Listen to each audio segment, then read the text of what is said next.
सो दोस्तों, welcome to the cult of wrestling. देखिए, कल होने वाला है सैटरडे नाइट मेन इवेंट।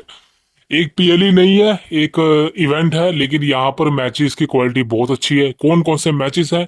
देखिए, मेन मैचेस की बात करूंगा, आपको ये शो कहाँ देखने को मिलेगा, कब देखने को मिलेगा और कितने बजे। देखिए, सिंपल सी बात शब्दों में बताऊं आपको, ये शो आपको कहीं पर भी देखने को नहीं मिलेगा। जी हाँ दोस्तों, सही सुना आपने। सैटरडे नाइट मेन इवेंट 2025 ये आपको देखने को नहीं मिलेगा। बिकॉज ना ही आपको नेटफ्लिक्स पर देखने को मिलेगा, ना ही आपको टीवी पे देखने को मिलने वाला, ना ही यूएसए नेटवर्क पर, या भी जहां भी आप डब्ल्यू कंपनी को देखते हैं, यह आपको कहीं भी देखने को नहीं मिलने वाला। अगर आपके पास एनबीसी का चैनल है, आप वहां पर इसको लाइव देख सकते हैं। अब यूट्यूब पर कई लोग कह रहे थे कि यूट्यूब पर लाइव होगा, वो भाई कंफर्मेशन नहीं है। यूट्यूब पर लाइव आएगा या नहीं आएगा, होगी तो मैं आपको कम्युनिटी कम्युनिटी टैब पर बता दूंगा। लेकिन अभी के हिसाब से दोस्तों, सैटरडे नाइट मेन इवेंट को आप लाइव नहीं देख पाएंगे। शो खत्म होता है, उसके बाद यूट्यूब पर अपलोड हो जाती है वीडियोस, जब कंपनी कर देती है, दैट्स इट। वैसे देखा जाए, ये शो देखने लायक था, बिकॉज यहाँ पर मैचेस बहुत अच्छे थे। जैसे कि the main event, John Cena versus truth for the undisputed championship. ये मैच की क्वालिटी नहीं अच्छी होने वाली, आई नो ये मैच उतना बड़ा नहीं है, लेकिन ये मैच एक एक अच्छा एक्सपीरियंस आपको देगा। बिकॉज आर ट्रूथ और जॉन सीना, वैसे तो भाई ये दोनों एक दूसरे को मतलब आर ट्रूथ बोलता है कि आया सीना मेरा हीरो है, बट यहाँ पर दोस्तों फ्रेजिंग वाली चीजें हो रही हैं। John Cena versus R truth, ये बहुत समय के बाद एक मैच हो रहा है। बहुत से लोग कह रहे थे कि मजा नहीं आएगा, ले यार मजा आएगा इस मैच में, बिकॉज आर ट्रूथ एक बहुत अच्छा गिमिक है। अपने कॉमेडी वाले अवतार से निकल कर वो एक सीरियस अवतार को आर ट्रूथ ने पकड़ा है, तो मेरे हिसाब से ये मैच अच्छा हो सकता है। हाँ, सबको पता है इस मैच में कौन जीतेगा, बताने की जरूरत नहीं है। अगले मैच की बात करें है Damian priest versus Drew McIntyre. Rivalry continue हुई है रेसलमेनिया के बाद, और मैच की क्वालिटी कैसी होगी मुझे बताने की जरूरत नहीं है। स्टील केज मैच है, ये लास्ट मैच होने वाला है इनकी राइवलरी का मेरे ओपिनियन से। और मेरे को ऐसा लगता है कहीं ना कहीं ये मैच अच्छा हो सकता है, क्वालिटी अच्छी हो सकती है इस मैच की। तो इस मैच से बहुत ही ज्यादा एक्सपेक्टेशन है मेरी। इस मैच में कौन जीतेगा तो भाई बताने की जरूरत नहीं है, ड्रू मैकिंटायर को इस मैच में जीतना चाहिए। बट कहीं ना कहीं दोस्तों मेरे को लगता है कि डैमियन प्रीस्ट इस मैच में जीत जाएगा। बिकॉज क्या है, स्टील केज के बाहर निकल के विक्ट्री मिल जाती है। ड्रू मैकिंटायर का पिन तो नहीं हो सकता, वो बहुत मुश्किल है, लेकिन हाँ, डैमियन प्रीस्ट जो है वो स्टील केज के बाहर निकल के विक्ट्री को ले सकता है, दैट्स इट। अगले मैच की दोस्तों बात करना चाहता हूँ। ये मैच कहीं ना कहीं भाई देखा जाए तो बताया जा रहा था कि अच्छा हो सकता है, बट भाई मेरे को इस मैच से ज्यादा एक्सपेक्टेशन नहीं है। ये है Logan Paul versus Jey Uso for the world heavyweight championship. ये मैच कंफर्म है, ये मैच होने वाला है सैटरडे नाइट मेन इवेंट को। अब यार ये मैच क्यों कराया मुझे पता नहीं, सबको पता लोगन पॉल हारेगा इस मैच में, कोई चांस ही नहीं है।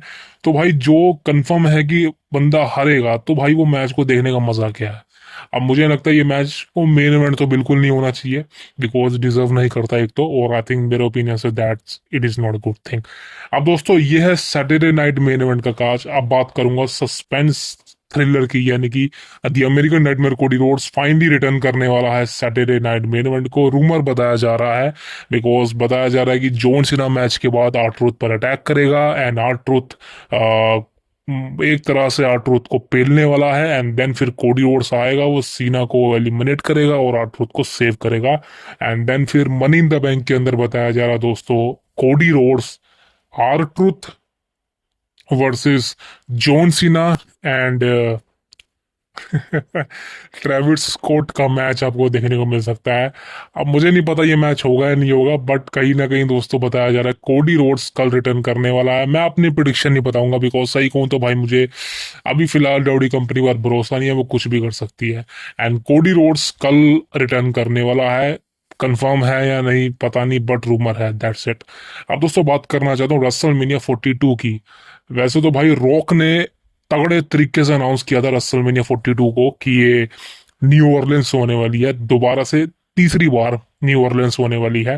अब लेटेस्ट न्यूज यही है कि रेसलमेनिया 42 की जो लोकेशन थी न्यू ऑरलियंस, वो कैंसिल हो चुकी है। अब ये कहाँ होगी अभी कुछ पता नहीं है, कोई कंफर्मेशन नहीं है।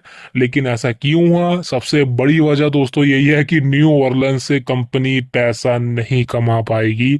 अब पहले का समय अलग था लेकिन आज का समय अलग है। 2014 में न्यू ऑरलियंस में रेसलमेनिया हुई थी, 2018 में हुई थी, लेकिन अब समय बदल चुका है। अब न्यू ऑरलियंस से देखा जाए तो भाई मैं ये नहीं कह रहा कि फायदा नहीं होने वाला, लेकिन कंपनी अच्छा बिजनेस को समझती है। लेकिन मेरे को एक बात समझ नहीं आई, लेकिन समझ ये नहीं आई कि आपने जब रेसलमेनिया 42 को अनाउंस कर दिया है, वो भी रेसलमेनिया 41 होने से पहले अनाउंस कर दिया है, एक महीना, और रॉक ने अनाउंस करा है बहुत चिल्ला चिल्ला के कि न्यू ऑरलियंस से दोबारा रेसलमेनिया होगी, सुपर डोम से होगी, तीसरी बार होगी। और मतलब खुल्लम खुल्ला भाई एक तरह से बड़ी अनाउंसमेंट कर दी थी रेसलमेनिया 42 को लेके। लेकिन भाई इतना सब होने के बावजूद आपने कैंसिल कर दी रेसलमेनिया, वो भी सिर्फ किसके लिए? सबको पता है भाई, पैसों के लिए, बिडिंग वॉर के लिए।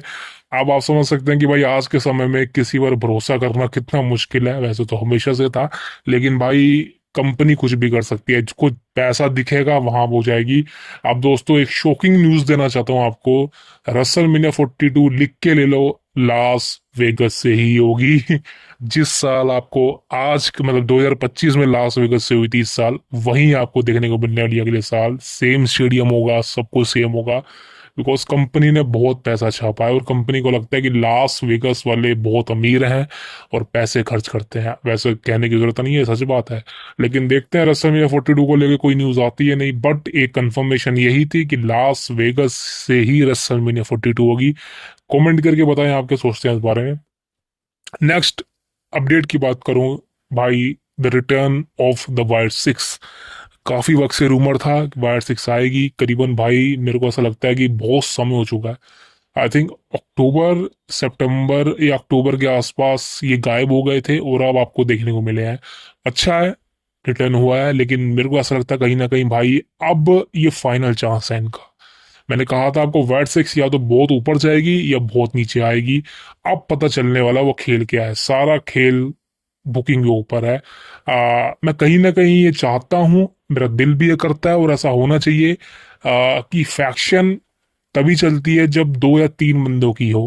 आपकी ग्रुप के अंदर 6 बंदे हैं ज्यादा से ज्यादा देखा जाए तो मेरे ख्याल से भाई अब फिलहाल मेरे को कहीं ना कहीं ऐसा लगता है कि आपको बो डैलस को, जो अंकल हाउडी है, उसको सिंगल उतारना चाहिए। मेरे को कहीं ना कहीं ऐसा लगता है, बिकॉज कहीं ना कहीं मैं ये नहीं कह रहा कि आप वायरसेस को अलग कर दो, एरिक रोवन को निकाल दो, जो ग्रेसी को निकाल दो, डेस्टर लुमिस, निकी क्रॉस को अलग कर दो, मैं ये नहीं कह रहा। मैं ये कह रहा हूँ कि इनको सबको लाओ, लेकिन जो मेन पॉइंट हेडलाइन है वो अंकल हाउडी को रखो। अंकल हाउडी के सिंगल मैचेस भी करवाओ आप, और मेरे हिसाब से अंकल हाउडी को बहुत तगड़ा बुक करो। मैं सही कह रहा हूँ, अगर मैं कंपनी में बुकर होता ना और मेरे को ये कहा जाता कि भाई तू अंकल हाउडी को चला, तू वाइल्ड सिक्स को चला, भाई मैं इतनी तगड़ी बुकिंग करता ना इनकी, हिला देता मैं रेसलिंग बिजनेस को। लेकिन मेरे को नहीं लगता कि ट्रिपल एच भाई क्या सोच रहे हैं इनके बारे में। ये बहुत अच्छी फैशन चल सकती है। ब्रे वाइट का आज बर्थडे भी है, उसको विश भी किया इन्होंने। मेरे को कहीं ना कहीं लगता है कि वाइट सिक्स अच्छा चल सकती है। बो डालस बहुत अच्छा नाम कमा सकता है अपने भाई की तरह, लेकिन सारा कुछ कंपनी के हाथ में है कि वो किस तरह से बुकिंग करती है। सब कुछ कंपनी के हाथ में है। बट मैं ये कहना चाहता हूँ, ये फाइनल चांस है, ये फाइनल चांस है। इस फैक्शन को या तो चल जाएगी या फिर डिस्ट्रॉय हो जाएगी, दैट्स इट। अलेक्सा ब्लिस के बारे में बात करूं, Alexa bliss money in the bank के लिए क्वालिफाई हो चुकी है। और आपको एक और रिपोर्ट बता दूं, अलेक्सा ब्लिस नहीं जीतने वाली। I know this is a bad news, but Alexa bliss not winning the money in the bank brief case. Alexa को सिर्फ इसीलिए डाला गया बिकॉज अलेक्सा के लिए कुछ था नहीं। लेकिन आने वाली जो फ्यूड होने वाली है दोस्तों, वो बताया जा रहा है कि Alexa bliss versus Charlotte Flair के बीच में देखने को मिलने वाली है। अब अलेक्सा और शार्लेट दोनों आपस में फ्यूड करेंगे। फ्यूड की जो मेन वजह होने वाली है वो 2021, अगर आपको मैं याद दिलाऊं, 2021 एक्सट्रीम रूल्स अगर आपको याद होगा, वहां पर Alexa bliss versus Charlotte Flair का मैच हुआ था। और उस मैच के अंदर शार्लेट फ्लेयर ने अलेक्सा ब्लिस की जो डोल थी, लिली या ऐसी कुछ नाम था, उसको तोड़ दिया था। और वो अलेक्सा का एक लास्ट आई थिंक, मतलब वो डिजर्व, मतलब एक तरह से बहुत इमोशनल मैच था उसके लिए, बहुत रोई थी वो। और कहीं ना कहीं मेरे को लगता है कि वो राइवलरी कंटिन्यू होगी अब, अलेक्सा ब्लिस। और मेरे को कहीं ना कहीं लगता है कि जो वायर से इसके साथ चीजें हैं वो कनेक्टेड होएगी यहाँ पर।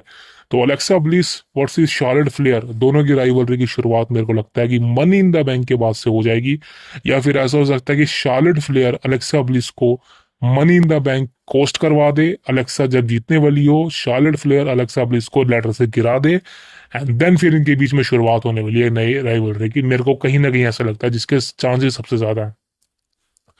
अब दोस्तों बात करना चाहता हूँ रोमन रेंस के बारे में। रोमन रेंस का रिटर्न कब होगा? दोस्तों देखिए, रोमन रेंस का रिटर्न आपको देखने को मिलने वाला है सऊदी अरेबिया के अंदर। जी हाँ दोस्तों, एक मैच मैं आपको बताता हूँ जो काफी वक्त से टीज हो रहा है। यह है CM Punk Roman Reigns versus Seth Rollins and Bron Breakker. ये मैच आपको पता होगा, आज नहीं तो कल ये मैच होगा, और बताया जा रहा है कि ये मैच सबसे बड़ी जगह पर होने वाला है सऊदी के अंदर। इस साल सऊदी में इवेंट होने वाला नाइट ऑफ चैंपियंस, जो आई थिंक समर स्लैम से पहले लास्ट इवेंट होने वाला, जून की एंडिंग में होने वाला आई थिंक, जहां पर मेरे को ऐसा लगता है वहां पर ये दोस्तों मैच बताया जाए। लेकिन सबसे बड़ी प्रॉब्लम इस मैच के अंदर ये है कि सीएम पंक सऊदी में नहीं कम्पीट करता। सीएम पंक ने कहा था कि मैं कभी भी अपनी लाइफ में सऊदी में कम्पीट नहीं करूंगा कंपनी में रिटर्न से पहले। लेकिन अब मुझे नहीं पता सीएम पंक compete करेंगे या नहीं। वैसे मोटी रकम मिलती है, शायद compete कर लें, but the best in the world के हाथ में सब कुछ है। अगर वो इस मैच को एक्सेप्ट करते हैं तो आपको सऊदी में ही इनका मैच देने को मिलने वाला है। That is the biggest thing. अब दोस्तों, अब बात करता हूं the main thing, and this is gonna be the biggest thing, Gunther. अब गुंथर के बारे में रिपोर्ट ये, गुंथर चैलेंज करने वाला है मंडे नाइट्रो के एपिसोड में मनी इन द बैंक के बाद, शायद, या मनी इन द बैंक के बाद, हाँ, जो मंडे नाइट्रो का एपिसोड होने वाला है वहां पर वो वर्ल्ड हैवीवेट चैंपियन को चैलेंज करने वाला है, या फिर जेउसो या फिर लोगन पॉल, दोनों में से जो जीतेगा सैटरडे नाइट यानी कल को। अब ये match money in the bank के बाद का जो मंडे नाइट्रो होगा वहां पर फिनिक्स एरिजोना से होने वाला, वहां पर ये मैच होगा। अब इस मैच में गुंथर जीतने वाला है, क्या होने वाला है बताता हूं आपको। देखिए, गुंथर इस मैच में नहीं जीतेगा, और ना ही जियोसो इस मैच को हारेगा, और ना ही money in the bank briefcase cash होगा, ये कंफर्म है। इस मैच में दोस्तों गुंथर हारेगा, सबसे बड़ी वजह बनने वाला है गोल्डबर्ग। जी हाँ दोस्तों, द बिल गोल्डबर्ग रिटर्न करने वाला है इस मैच के अंदर, और गुंथर को कोच करवाने वाला है world title match. And then दोस्तों आपको देखने को मिलने वाला है नाइट ऑफ चैंपियंस के अंदर Goldberg versus Gunther single match होगा। जी हाँ दोस्तों, सऊदी के अंदर ये मैच होगा, समर स्लैम में नहीं होगा, बिकॉज गोल्डबर्ग को सऊदी में बुलाया जाता है, वहां पर वो ये मैच देगा और लास्ट मैच वहीं पर कम्पीट करेगा, मोटा पैसा मिलने वाला। That's it. तो दोस्तों ये थी आज पूरे दिन की खबरें, लेटेस्ट अपडेट। आई नो काफी दिनों के बाद आपसे बात कर रहा हूँ, बट माफ करना यार, बहुत सारे काम थे, बहुत सारे पेंडिंग वर्क थे, मन शांत नहीं था ये सब चीज वीडियो बनाने के लिए। That's it. But right now I am back in to the business, so please subscribe कर सकते हैं आप द कल्ट ऑफ रेसलिंग को। See you tomorrow. Thank you very much.